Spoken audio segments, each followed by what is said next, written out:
नमस्कार. सरकारी कर्मचारी या यूट्यूब चॅनलमध्ये आपलं खूप खूप स्वागत आहे. शासकीय कर्मचाऱ्यांच्या महागाई भत्त्यात 60% वाढ. चला तर याबाबतची सविस्तर माहिती पुढील प्रमाणे पाहूया.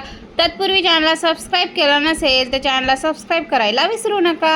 महागाई भत्ता डीए 60% दराने लागू करण्यासंदर्भात सामान्य प्रशासन विभागामार्फत दिनांक 11 मे 2026 रोजी महत्त्वपूर्ण शासन निर्णय निर्गमित करण्यात आलेला आहे. सदर निर्णयानुसार नमूद करण्यात आले आहे की भारत सरकार वित्त मंत्रालय व्यय विभागाच्या दिनांक 22 एप्रिल 2026 च्या कार्यालयीन ज्ञापनाची प्रत महाराष्ट्र राज्य संवर्गातील अखिल भारतीय सेवेतील अधिकारी संदर्भात माहिती व योग्य त्या कारवाईकरिता अग्रेषित करण्यात आलेली आहे. त्यानुसार केंद्र शासनाच्या वित्त मंत्रालयाच्या सदर नमूद कार्यालयीन ज्ञापनानुसार दिनांक 1 जानेवारी 2024 पासून लागू करण्यात आलेला 2% वाढीव दराने महागाई भत्ता व ज्ञापनामध्ये नमूद इतर तरतुदी महाराष्ट्र राज्य संवर्गातील अखिल भारतीय सेवेतील अधिकाऱ्यांना लागू राहतील. यानुसार दिनांक 1 जानेवारी 2026 पासून 60% दराने महागाई भत्ता अनुज्ञेय करण्यात येत आहे.